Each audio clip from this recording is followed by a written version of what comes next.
한일 관계가 근본적으로 바뀌려면 세대 교체가 일어나지 않으면 안 바뀌어요. 힘들어요. 한국이나 일본이나 정치권들이 그 세대 교체가 일어나지 않으면 예. 한일 관계가 근본적으로 개선되기는 좀 힘들다는. 예. 어느 쪽이든지 정치적으로 이걸 이용을 해 먹으려고. 근데 특히 그냥 그 일본이 마음에 안 들면 가만 놔둬버리면 돼요. 예. 놔둬버리면은 시간이 흐르면 다 죽거든요. 예. 기성세대도 다 죽어요. 그럼 젊은 세대들이 가만 놔둬도 젊은 세대들이 알아서 할 거라고요.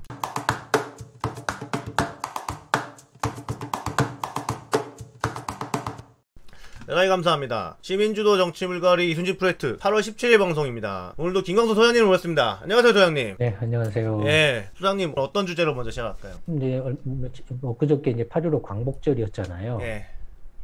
8.15 광복절에서 이제 문재인 씨가 또 뭐 이런저런 이야기를 한 것 같아요. 예.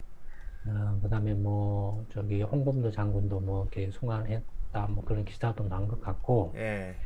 근데 무엇보다도 그렇게 그 투쟁을 한 투사계들, 애국지사들을 그 본국에 이렇게 송환을 하려면 예. 일찍 하지.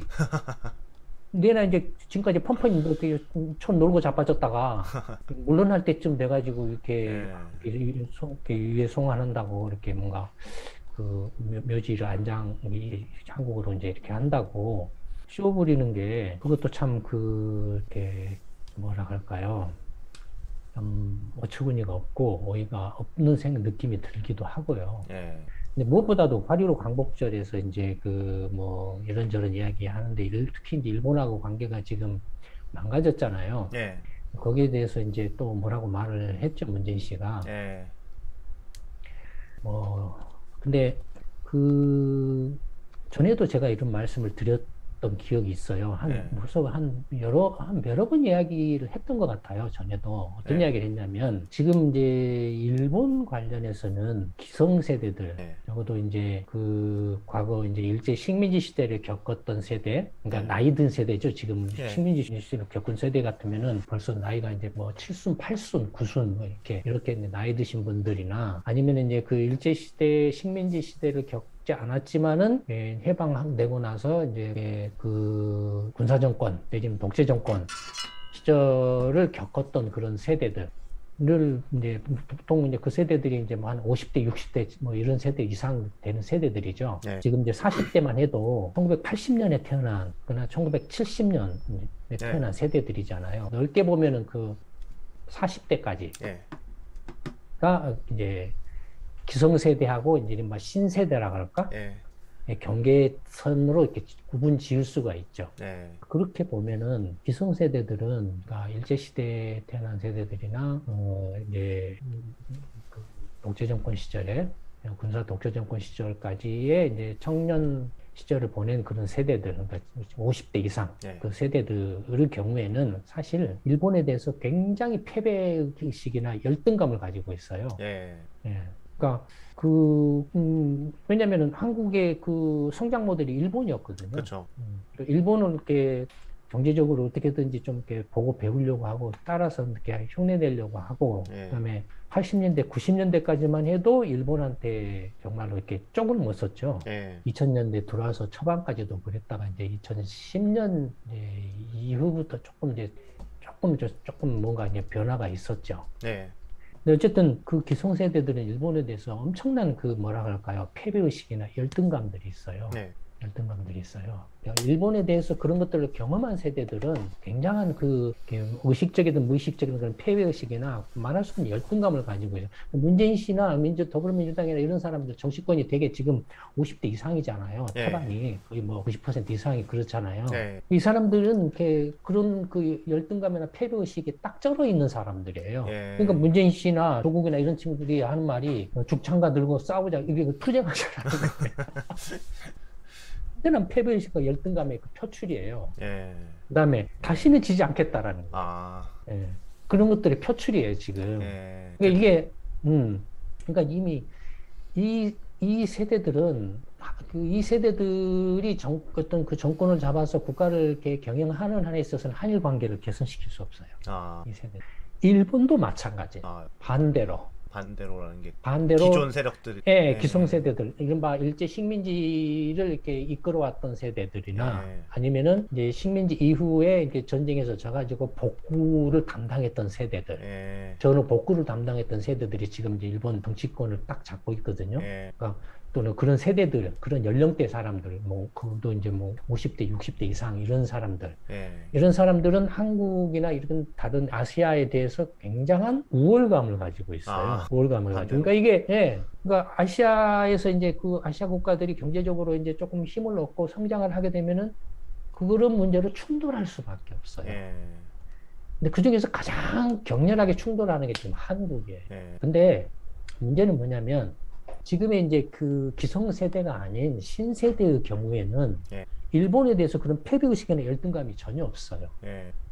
없어요. 전에도 말씀드렸던 것처럼 지금 오히려 신세대들은 일본이나 한국이나 그냥 동등하게 보고 있고 서로 좋아해요. 신세대들은. 그러니까 예전에는 상상할 수 없을 정도로 한일 간의 그 국제 결혼을 엄청나게 해요, 지금은. 예전에는 진짜 기성세대들은 상상할 수 없고, 기성세대들이 일본에서 결혼한다 하면은, 일본 여자하고 결혼하면은 돈 벌었다고 말할 정도였어요, 옛날에. 부자라고 생각했기 때문에, 잘 산다고 생각했기 때문에. 그러니까 예전에는 교포가 부자다, 이거. 롯데나 이런 것들 있잖아요. 그러니까 그런 것들이 딱 깔려 있게 딱 펴 있어요. 그러니까 교포들이 와서 이제 행세를 했어요. 돈 좀 들고 와서. 그 당시에는 일본 돈이 엄청나게 가치가 있고 비쌌고, 그러니까 일본 돈 조금만 들고면 한국에서 행세를 했어요. 그러니까 그게 그랬는데 지금은 신세대들은 완전히 그냥 동등해요. 동등하고 서로 무슨 적대 감정도 없고 오히려 굉장히 좋아해요, 서로가. 그러니까 전에도 제가 말씀드렸잖아요. 한일 관계가 근본적으로 바뀌려면 세대 교체가 일어나지 않으면 안 바뀌어요. 힘들어요. 한국이나 일본이나 정치권들이 그 세대 교체가 일어나지 않으면 한일 관계가 근본적으로 개선되기는 좀 힘들다. 어느 쪽이든지 정치적으로 그걸 이용을 해 먹으려고. 근데 특히 한국의 경우 그게 더 심했다는 게 패배의식이나 열등감이 더 심했기 때문에 이런 걸 이제 자꾸 선동을 해서 이렇게 일본한테 뭐 이렇게 지지 않겠다. 일본이 뭐 어떻게 한다. 뭐 이런 식으로 이렇게 이용을 해먹는다. 그러니까 이렇게 독재정권 시절부터 마찬가지로 쭉 그런 식으로 이제 정치적으로 이용을 해먹은 거예요. 그러니까 일본 입장에서는 이제 무시하다가 이게 별것 한국은 정말로 이렇게 심하게 말하면 지금 한국이 어떤 필리핀이나 인도네시아 생각하는 그런 정도로 생각을 했어요. 예전에는. 예전에는. 근데 그러니까 그렇기 때문에 한국이 뭐라고 해봐야 상대를 거의 안 하다시피 할 정도로 뭐 이런 거였다. 그러니까 근데 지금은 이제 이게 기성세대들하고 달리 신세대들은 완전히 아까 말씀드린 것처럼 예를 들어서 이제 한류라든지 케이팝이라든지 뭐라든지 이런 것들도 굉장히 영향도 많고 그러면서 이렇게 서로 간에 정말로 이렇게 기성세대와는 전혀 다른 어떤 그 뭐라 할까요? 생각이나 이런, 왜냐하면 이 세대들은 거의 어떤 그 이념 세대들이나 어떤 지배 피지배나 이렇게 그런 패배의식이나 우월의식이나 이런 것으로서 이렇게 그 세뇌된 것이 아니고 이 세대들은 어떻게 보면은 뭐 예를 들어서 뭐 X세대라든지 Y세대라든지 Z세대라든지 이런 용어들이 있잖아요. 신세대들을 표현하는 용어들이 있잖아요. IT 세대들이, 컴퓨터 세대들이고 게임 세대들, 이 세대들은. 그러니까 부모 세대들하고 또 이렇게 뭐랄까, 단칠이 있어. 부모 세대는 좀 아날로그 세대들이에요. 아날로그적인 사고방식과 디지털적인 사고방식을 갖는 게 단절이 있어요. 그러니까 그런 점에서 이 신세대들의 경우에는 한일 간의 적어도 40대 이하 세대들은 상당히 관계가 동등하고 평등하고 우호적이에요. 관계가. 그렇기 때문에 굉장히 서로 간에 그 국제 결혼이 많고 국제 결혼이 이렇게 대등하게 많다라는 것은 뭐냐면은 서로 생활 수준도 비슷하고 사고 방식도 비슷하고 뭔가 이렇게 공유할 수 있는 것들이 많기 때문에 국제 결혼이 일어나는 거예요. 국제 결혼이 전에도 있긴 있었어요. 근데 어떤 국제 결혼이었죠? 우리 기성세대들의 경우에는 어떤 표현이 그렇지만 지금 결혼 못해서 예, 그런 거. 지금 뭐 예. 특히 뭐 조선족이나 예. 뭐 이렇게 아시아 쪽 여성하고 이렇게 한국의 농촌 총각이나 나이 먹은 사람들이 결혼 못해가지고 국제 결혼하는 것처럼 예. 예전에는 그 한국 여자들이 이렇게 일본에 결혼 못하는 그런 남자들이나 나이 많은 사람들이나 아니면 농촌 총각들 이런 사람들하고 결혼했어요. 예. 돈 보고. 예. 근데 지금은 그런 게 아니에요. 지금은. 그러니까 문재인 씨가 이렇게 하는 게 사실은 8.15 광복절에 이런 데서 말하는 게 더불어민주당이 됐든 뭐 나가서 국민의힘이 됐든 뭐가 됐든 어떻게 보면은 아주 악질적이에요. 그런 점에서. 왜냐면 자기들이 갖고 있는 패배의식이나 열등감을 이 자식 세대, 신세대들한테까지 그걸 주입시켜서 세뇌시키려고 한다라는 거예요. 그런 패배의식이나 열등감을 계속 주입을 시켜서 우리는 죽창 들고 싸워야 돼. 일본은 그냥 이지스함 들고 뭐 이렇게 막 하고 있는데 우리는 죽창 들고 싸워야 돼. 뭐 요따구 소리는 하고 있고 뭐 다시는 지지 않는다 뭐 이렇게 하고 있고 그래서 뭐 반일 불매운동에 하자 뭐 이런 소리는 하고 있고 힘없는 쪽이나 약한 놈들이 그런 소리를 하는 거예요. 그러니까 젊은 세대들은 전혀 그런 게 없는데 그다음에 실제로 그러면은 일본한테 그나마 저는 완전히 일본이 거의 상대를 안 할 정도로 격차가 이렇게 컸었는데 경제적으로 그나마 일본을 따라잡은 게 어디예요? 대기업들이에요. 대기업들 중에서도 IT 쪽 대기업이에요. IT 대기업들이 그나마 일본을 따라잡거나 조금 일본을 앞섰기 때문에 그나마 지금 일본하고 이렇게 관계가 문재인 씨나 뭐 더불어민주당이나 뭐 국민의힘이나 누구나 이런저런 이렇게 엉터리 사기꾼들이 일본한테 목에 힘줘서 말할 수 있는 거예요. 예를 들어서 삼성전자나 현대자동차나 뭐 LG나 이런 데들이 글로벌 기업으로 성장을 못했다고 해봐요. 그러면은 지금 뭐 문재인이나 더불어민주당 이런 사람들이 일본한테 목에 힘줘서 이렇게 큰 소리 칠 수 있나요? 안 되겠죠. 지들이 한 게 아닌데 지들이 목에 힘줘서 큰 소리 치고 있는 거예요. 그러네요.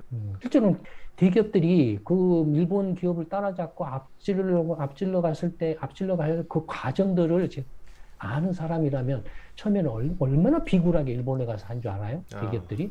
일본 그 기술 좀 배워오려고 기술자들 온갖 수단 방법을 총동원해가지고 기술 배우려고 뭐 일본 기술자 한국에 몰래 데려다가 술집 데려가가지고 여자 붙여주고 뭐하고 그 다음에 퇴직한 사람 몰래 데려다가 뭐 왕창 돈 줘가지고 이렇게 좀 기술 배우고 뭐 이런 식으로 할지 못할지도 온갖 짓을 다 해가면서 일본 기술 배우고 따라잡으려고 노력을 해왔다 이거예요.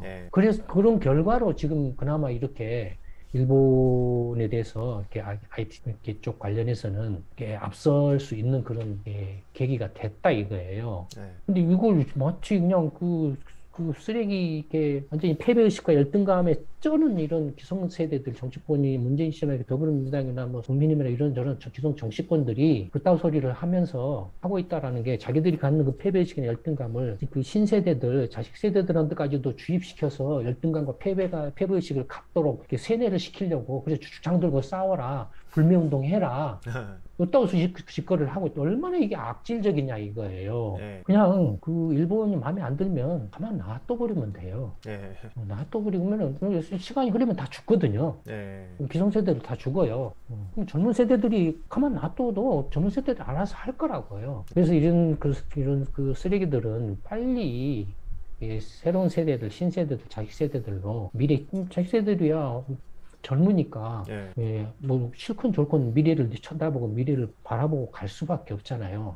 자기 노후를 생각하더라도 앞으로 뭐 30년, 50년 후에 노후를 생각하더라도 그래서 앞으로 지금 어떻게 해갈 것인가, 내가 어떻게 살 것인가 이런 것들을 생각하잖아요. 이제 기성세대들은 내가 어떻게 이제 지금 이렇게 챙긴 거 지키면서 살 것인가, 아니면 내가 없으면 어떻게 수단과 방법 노후를 위해서 또는 한몫 챙길 것인가 그것만 생각해요. 그러니까 이렇게 개판이 되는 거예요. 온갖 부정부패나 못된 짓거리가 기성세대에서 다 발생하는 거예요. 뭐 그런 것들이 결과적으로는 예를 들어서 이렇게 홍범도 장군이 이제 유해를 이렇게 동원을 한다. 라고 하면 그걸 우국지사는 애국지사로 받아들이지를 못하는 사람들이 많아요. 왜냐면은 문재인이 싫거든. 더불어민주당이 싫거든. 결과적으로는 이 사람들이 하는 짓거리가 역사의 평가나 역사 자체를 왜곡시키고 역사에 대한 객관적인 공정한 평가마저도 뒤틀어버리는 그런 결과를 낳아요. 그걸 이용을 해먹는다라고 보기 때문에 제대로 그 역사적인 어떤 그 사실이나 진실이나 어떤 그 인물에 대한 평가를 객관적으로 할 수 있는 기회 자체도 망가뜨려 버려요. 그런 식으로 하는 게. 그 역사에 대한 평가, 인물에 대한 평가를 그냥 흑백 논리로 딱 갈라서 쳐버리면 예를 들어서 99% 하얀데 1% 검은 걸로 해서 전부 100% 검은 걸로 간주돼 버리는 결과를 낳아버려요. 이렇게 객관적인 어떤 그 평가를 할 수가 없게 돼 버려요. 이런 것들이 이제 굉장히 악질적이다.